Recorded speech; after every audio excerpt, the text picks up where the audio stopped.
Hello everybody and a very warm welcome to you. It is Talking Trades here at 7AFL. Get involved, hashtag Talking Trades. A few deals going down. A classy midfielder finds himself at the Saints. The Jesse Hogan situation continues to develop probably a little bit earlier when we really thought it was going to actually happen the way that it has. And Tom Scully, plenty of news. Tommy, what do you got for us? Cam, big news off the top tonight. I'll tell you what's happening with Tom Scully and Hawthorn. I'll also give you the latest on Jesse Hogan and Dayne Beams. They're all significant stories in their own right. It's like election time tonight when they have the leadership spill and all the Sky News reporters are on their phones. That's what it's going to be like here in the next 10 minutes because there's deals still happening. And I'll tell you this, this just sets up how you're going to be next Wednesday night when we're doing the extended hour Talking Trades when it all goes down on the deadline. Free agency officially done as well in the last 15 or so minutes. No major news to come out of that, although Jordan Ruff had a premiership ruckman. I know you got a little bit of news on that. Before all of that, though, we do know that Dan Hanbury is now a Saint himself, and 28 end up for 39 and a future third rounder.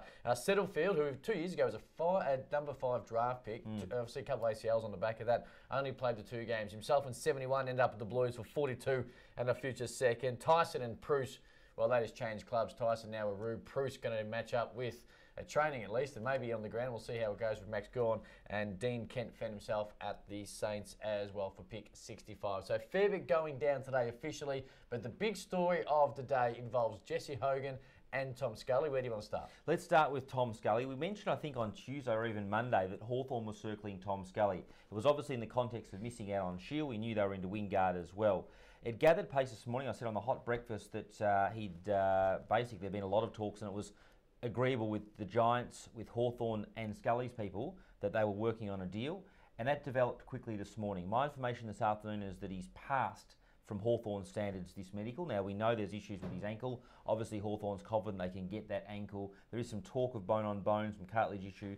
We know that Hawthorn, I know that Hawthorn are confident they can get that right, and that's solvable. And my information is this deal is essentially done, and Scully will go to Hawthorn. Scully done is, of course, in contract until the end of 2021. And while he's not on nowhere near the money that he was on when they were able to get him. About $500,000 a year he's on, so the money's okay. Because he restructured his deal, as you remember, a couple of years ago, re-signed, and was allowing the Giants, who, of course, his salary cap squeeze seems to be getting bigger and bigger each and every day. So he won't be on a great deal of cash. So from a salary cap perspective, it's not too bad. But you believe, in your tweet earlier today, and hashtag Talking Trades to get involved, they don't have to give much to get him.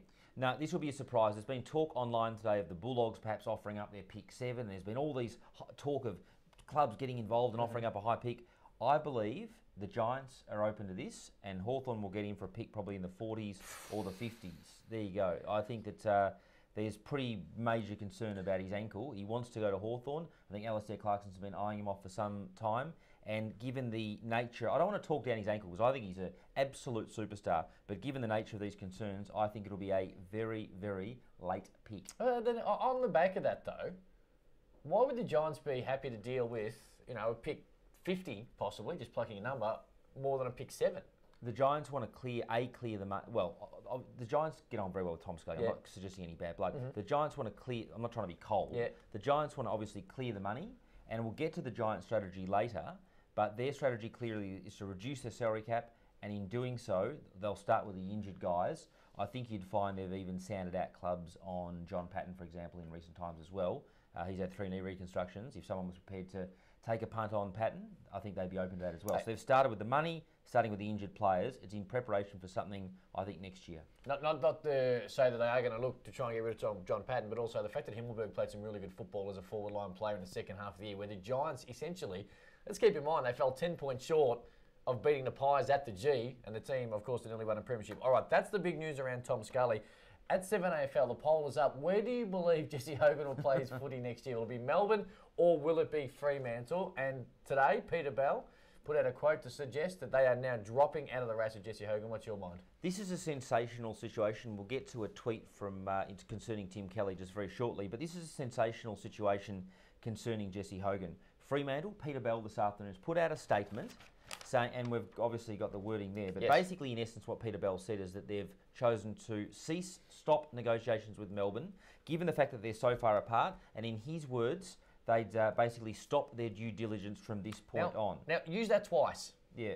Am I looking too deeply into that? Well, speaking of deeply, I tweeted this afternoon. This is like, when Khrushchev wrote to JFK and they all had to analyse what it meant. He was actually stepping back from the brink of nuclear war. This is football, not nuclear war. But the point is that everyone in football... Now I know I'll get tweets about that. Ew. Everyone in probably the first one from me. Yeah, okay. Everyone in football this afternoon is analysing this statement from Peter Bell as to whether it's a bluff or whether they've really pulled back from negotiations. Well, it has to be a bluff.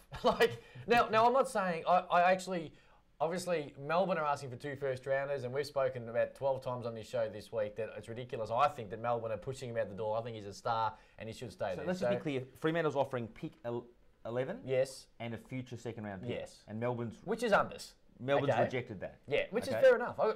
No dramas with that, and I'm not saying that Melbourne shouldn't be taking it. My point is, we've still got 5 days. What have we got? What day is it? It's Friday. We've got until next Wednesday for them to just jump out of the Jesse Hogan race when they have been courting him for 4 consecutive years, trying to get the Western Australian So they've effectively pulled the rug from under Jesse's carpet this afternoon. He's on holidays. They've been after Jesse. So even from... We know Jesse's had some issues. So even from a welfare perspective, Jesse Hogan's management will be absolutely ropeable. It's like Fremantle declaring war on TLA, the biggest management group. It just has to be a bluff. Now, I'm not saying that he'll definitely end up at Fremantle, and clearly right now it's looking unlikely. And but Peter Bell's relatively new in this role. Oh, well, relatively new. He started last Thursday. This has got the hallmark... I like Peter Bell. I've seen he's a good operator, but this has got the hallmarks of some inexperience. Why would you publicly declare your hand with 5 days to go and pull the rug from under the players' carpet and anger their management? Because what I'm assuming too is that he wants to find out how desperate they are for Stephen May. And if the thing is, if Collingwood now pop up out of nowhere, and I know you'll get to the implications Tom Langdon in a minute, the implications are that Melbourne might now 11 and a future second rounder is unders for a guy who's 23, and if he played for Fremantle after 71 games at 23 years of age, would be 9th all-time on their goal kicking over a pick 3 last year, didn't they? Was it Weller or someone? Well, they've done in the past. Pick 2, I think, with the Gold Coast Suns last year with Lockie Weller. So there's nothing wrong with digging in. And I'm not saying he will end up at Fremantle, and Peter Bell's not going to say, nah, we're not giving 2 first-rounders. I'm simply saying, we're 5 days out from this thing having to be wrapped up, 8:30 next Wednesday. It just seems early to be jumping off and saying, we're going to give up. Okay, so it's got implications for Stephen May. You touched on them. Let's explain those. Melbourne wanted the pick 5 to move on Stephen May. That leaves, as it stands tonight, that deal in jeopardy. So Melbourne's tilt, if you like, at May is in jeopardy. It brings Collingwood potentially into play on May. And as I mentioned last night, they've been circling around this May thing all week. I think May's preference, from what we can gather, he hasn't publicly spoken much, is to go to Collingwood. Now, so Collingwood's potentially in play. What does it mean for the Lockie Neal situation? Is Ross Lyon going to dig in here and say, I'm not giving up a midfielder for pick 5. I need to win some games. Lockie, you can stay. And I love the jousting the clubs do. I think there should be more of it. And the AFL clubs are starting to become a bit more standing up for themselves and all the rest of it, toing and froing. And we do see more deals getting done now. Each and every year will get bigger and bigger and bigger. The thing is, they can't be so... They stand... What's stopping Brisbane doing the exact same thing tomorrow? To say, you know what? Fremantle, if you're not going to play ball with Melbourne and you're going to be ridiculous, we're going to... And tomorrow, Greg Swan, whoever put them... Probably not Greg Swan, but the football manager or Chris Fagan, someone puts out a statement almost identical saying... After discussions with Fremantle, with Lockie Neal, it turns out that we're nowhere near it. So Lockie Neal has told Fremantle, and Brisbane support this because they want him, and plus Brisbane really want him in case Beams goes, which we'll get to in shortly. But Brisbane want Lockie Neal. There's no doubt about that. Having said that, I've spoken to Brisbane sources this afternoon. They aren't adamant the Lockie Neal deal is going to go ahead. I think they're still quietly confident, but they're not adamant. If Fremantle and Ross Lyon dig their heels in over Lockie Neal, Neal will be in a difficult spot. The Lions have got pick 5. The Lions have got pick 5 in the draft, in a very good draft. Yes. They're also in a strong position. I don't buy he's in a difficult spot though, because he's a professional athlete. He's an exceptional footballer. I know. Let's not worry about. He'll be well off either way. But the point is that Brisbane have got pick 5, and they can deal in particular with Adelaide, and it could get who want to get in earlier on the draft, particularly with the South Australians. And Brisbane's in a good position either way. I think they've set themselves up well. I think Fremantle. Look, frankly, God only knows what's going on. I think it's a bluff. It's very strange. I think it's a bluff. Just on Dayne Beams, then, what's the latest? In terms of the latest on Dayne Beams, I'm told today that Brisbane will not trade Dayne Beams. Will not trade Dayne Beams. Now, I put it to Brisbane. Have you been in contact with Dayne Beams? Thinking they'd say, of course we have. Everything's sweet. I don't think they've spoken to Dayne Beams today. They say, well, why do we need to? That's exactly right. Trade? That's exactly right. But given the context, you think they'd give him a bell. Now, my information is that Beams potentially is off not off reservation, but just might have If to phone off. you mentioned yesterday that Chris Fagan and Dayne Beams were together last weekend in regional Victoria. Was it Horsham, wherever it might have been? Yeah. There is no need for Brisbane to call Dayne Beams. None. But given the circumstances, What circumstances are there though? Because they've already spoken all year in their communications. I'll give you the circumstances. Paul Connors yesterday did not rule this being the case, and my mail today is that this Beams thing is on. Now it doesn't mean it's going to happen, but I'm telling you there's weight to it, and I still expect it to develop. It is an incredible situation, that Dayne Beams thing. It is on behind the scenes.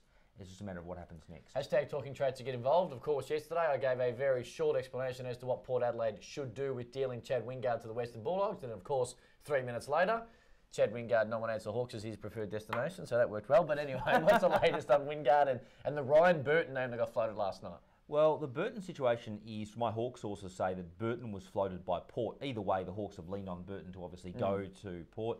Obviously Wingard will get to Hawthorn. It's sort of, in a way, not that complicated. Burton's not wrapped with the situation. Had a 3-year deal fairly recently. One of the Hawks' favourite, played I think all bar perhaps one game this year. He's a family favourite at Hawthorn.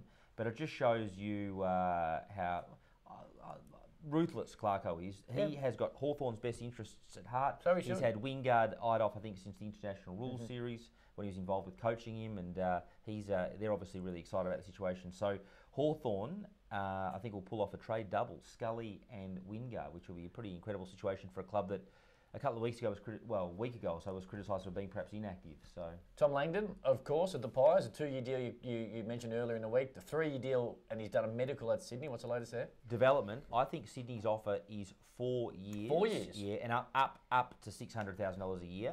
And I think Collingwood in recent days has upped its offer to 3 years. So Langdon faces a tough decision. I'm leaning towards Sydney, but I don't want to underestimate his loyalty towards the Pies. So he's in Africa, I think, on holidays, scaling Kilimanjaro. When he gets some reception off the mountain, he might give the list manager, Tom Harley, will be all ears to give him a call. At Chelsea_news, any update on Tim Kelly? I heard West Coast last night were getting nervous on the Kelly deal. I've still got to follow that up this afternoon. I suspect Kelly will get to West Coast, but Geelong just continuing to play hardball. Just on West Coast, I should mention in the context of Hogan, they could become a player for Hogan even this trade period. They certainly will next year if West Coast was to miss out on Kelly, or even if West Coast got Kelly. I still reckon that that's a potential twist in the Hogan situation. But I'm almost getting sick of speculating on the Hogan situation because it's just getting so complicated. The thing is, though, and this is the same thing, if there's 2 first-round picks that Melbourne desperately want or believe they want, well, West Coast are no chance. West Coast haven't got the picks to satisfy Geelong currently. They just want one between 8 and 12. And how they be able to get Jesse Hogan, that would be the big one on how it plays out. Just back on that, there's going to be a view from Melbourne this afternoon that this Fremantle reaction and treatment on this Hogan negotiation is just strange. Look, as if Josh Marnie would release a statement on a Friday with 5 days of trade period to go, halting negotiations and backing yourself into a corner. Jordan Roughhead, there's 2 premiership players. Now, free agency is done. 5 o'clock had ticked over, so no more signings when it comes to free agents, either restricted or unrestricted. Tom Liberatore, still unsigned, not going to another club via free agency. And Jordan Roughhead's another one. You got something on Roughhead? Yeah, I've heard whispers, and they're all there as whispers this afternoon, that Roughhead could go to Collingwood. So we'll have to follow that up. I still think it will end up at the Eagles. Do you? Yeah, only because... I think that fell over earlier this week. I'll tell you why it fell over, or it might have been a little bit complicated, because had he signed as a free agent, and they obviously went and traded for Hickey, that Lycett compensation, which they desperately need to be able to get Tim Kelly, would have been taken away. Because had they have signed another free agent, their compensation gets taken away. So I reckon there's a little bit of complication there. Not that I know anything, but I think that might be a little bit different there. Any news on Harley Bennell? Asked at AFL 2K19. Yeah, I expect Colin Young, his manager, will come out next week and say there's absolutely no way he's leaving Fremantle. It's probably in part because I don't think, to be frank, anyone will take him. But Harley Bennell's going nowhere. I think Fremantle will try to get him right. And why for one spot on the list, I think they just want to give it their best, one last shot. I'll ask you, Channel 7 News, after 6:45 tonight? Yeah. You got anything you can tell us about 6:45, chasing Roughhead. Oh, okay. Yeah, also, I'll give you the latest on Beams, and also just continuing to chase what is actually going on with this Hogan situation, and in particular whether Fremantle is going to dig in on Lachie Neale. Have the Pies offered Travis Varco a contract? Not that I'm aware of. Isn't he? No, there's a couple of outstanding contracts at Collingwood, I think including Varco, but also including Goldsack. So what they're trying, Collingwood's in a funny place. They've got a toe in the water on Stephen May. They're trying to work out what Langdon wants to do, and they're trying to work out what Beams, if they can get Beams. So and they've got hardly any salary cap room until Wells. You can make salary cap room. You can always make salary cap room. You can always, but you have to give it an extra year on the back end of it. But if it leads to a premiership, it is worth it. Last one, Jared Bryan asking, what are the Dons doing? Are they still circling Libba or anyone else? If I was a Don supporter tonight, I'd go out for dinner. I'd enjoy a nice bottle of red and just appreciate they've had one of the best 2 years of trade periods ever.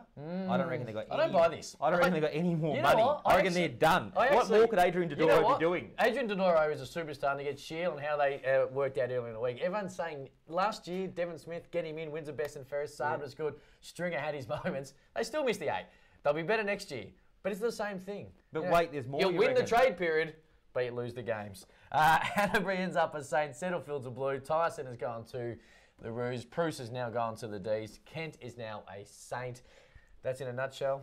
Talking trades. At 7 AFL get involved over the course of the weekend. I've never seen you so excited, Tommy. Actually, I did the other day when you were talking about planes and charters and all the rest of it. On that note, we're out of here. Have a great weekend. We'll see you Monday afternoon on Talking Trades.